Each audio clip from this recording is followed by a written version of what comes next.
Harry may regret begging to go home, but it's too late. There's a burnout bomb site where his family used to be. If you notice some big clouds of black smoke coming from some palaces and castles this week, well, maybe you were getting to see this really pathetic new ritual called the Bonfire of the Olive Branches. Because when it comes to relations between the royal family and Meghan and Harry, the Duke and Duchess of Hypocrisy, we are looking at a burnt-out bomb site where a family used to stand. Relations have hit a whole new low. It looks like the outstretched hand has been withdrawn and the peace pipe has been doused with a million tears. It is finally done.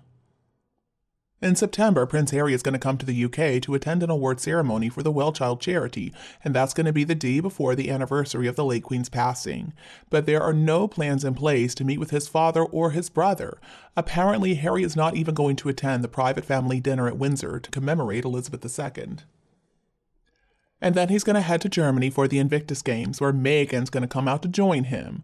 Boy, the message coming from that evil woman couldn't be clearer. Meghan Markle is never going to set foot in the UK ever again if she can help it. So maybe being forbidden to come to the Queen's deathbed at Balmoral to shed light, to empower, to recommend some cleanse and some stretching to this woman she never knew as Gangan, that was probably the last straw for the family. And if there is a role for Meghan to try to help her husband mend the broken relationship with his family, well, she decided to avoid that. And I guess, to be fair, that's her right. But there really is a confusing disconnect about all this tension. Meghan and Harry keep on embracing big themes like reconciliation and family. They talk about healing, they talk about hope, but somehow it seems like they never applied these messages to themselves and to their broken relationships with their own families, which are really as bad as could be. Let's think about that poor Thomas Markle, Meghan's father, living all on his own in a dusty Mexican city just 250 miles south of Montecito. He still hasn't met his grandchildren, if they're real. And it seems improbable that the king is ever going to get a second chance to meet Elizabeth, his own granddaughter. And that, my friends, if the children are real, is incredibly sad. Now, Meghan went with Harry to the Well Child Awards back in 2018 and 2019, but she's not coming this year. And what a shame, because it really is a beautiful ceremony. It's held to celebrate the achievements and the resilience of kids with severe illnesses and the families who take care of them. That first year, Meghan was supposedly pregnant with Archofficial, and it hadn't been announced to the public yet, and Harry paid tribute to her on stage. And the year after that, Harry broke down during his speech at the same event. He said, "It pulls at my heartstrings in a way I could never have understood until I had a child of my own."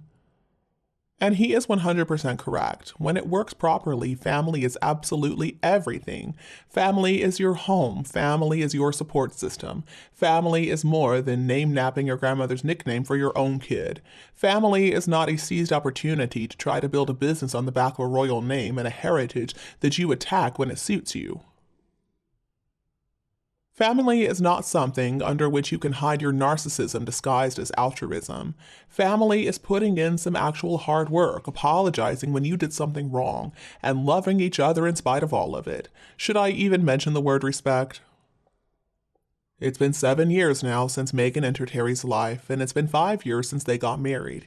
It's been 3 years since they decided to walk away from their positions as working royals, and it's been 2 years since that horrible interview they did with Oprah, and it's only been 1 year since the Queen passed away. And in this time, Harry's life has completely transformed. He lost the only father and brother that he can ever know. In trying to elevate his and Meghan's status and virtue by destroying the legacy and the reputation of his own family, Harry has reached this really pathetic point of no return. Harry's coming home, but there's nowhere for him to really go. His participation in the Invictus Games and charities like Well Child is the very best that we're going to see from Harry. But I think the day will eventually come when Harry regrets losing what he claims he values the most, his family. It's never a good look for somebody to go public with trashing their own family, telling secrets they have no business telling, and sharing confidences that belong only to the family. That's never going to make somebody look better. And then when they do it in books and interviews and all that, even if those books sell, it's never going to go well for the one who's making money off being disloyal to their own family.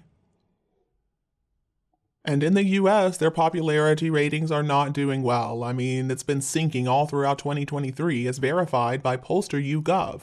Their change of luck is attributed to a few different factors, notably after the release of Harry's book Spare in January of this year. And even though some Americans in the beginning felt sympathetic towards the two of them, still, they haven't fared well in the polls in 2023. And that's because nobody buys the story that they're the victims anymore, and few even did from the beginning. Both of them are facing a branding crisis at this point, and they would be well advised to stop playing the victim card if they hope to be able to salvage what very little is still there of their brand, and that's something that's also alienating them from other people around them. Meghan and Harry are so busy throwing this pity party for themselves, but it's having the opposite effect from what they want. Harry's ranting and raving and his rhetoric have made him incredibly unpopular, and he's even more disliked than before. More than one person has advised Harry that he's got to stop playing the victim card. For example, a PR and marketing guru, Pauline McLaren. She's also said that Harry's pouting and whining just humanizes his target. Both Harry and Meghan's popularity has taken some really big hits in the US. The trend of this downward spiral has continued throughout the summer months, especially after they were called grifters by that Spotify executive and popular podcast host Bill Simmons. Severing the relationship with Spotify has also left a very bad taste in their mouths. As we already know, that lucrative deal they had with Spotify worth $20 million fell apart, and it has been reported that others are only keeping Harry and Meghan at arm's length in a bid to stay in the good books of the royal family. Because airing your family's dirty laundry in public is never a good thing, and saying horrible things about your own family is also never a good thing. And as far as Harry's stupid book Spare is concerned, his tell-all journal definitely has contributed to speeding up their decline. There is more than enough evidence of this because people who live close to them have grown increasingly weary of their attempts to expose the inner workings of the royal family. Evan Neerman is the founder and CEO of crisis PR firm Red Banyan, and he said that it would be wise for Meghan and Harry to consider themselves just how they might have contributed to their own demise, and that is 100% right.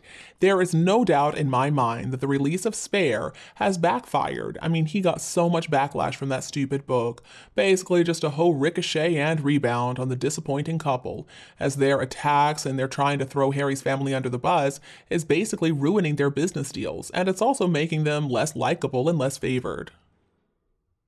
Spare was a huge mistake, and it's a mistake that Harry is not going to be able to recover from a very long time, possibly ever. Harry is on thin ice right now, not only with the monarchy, but also with people like Netflix.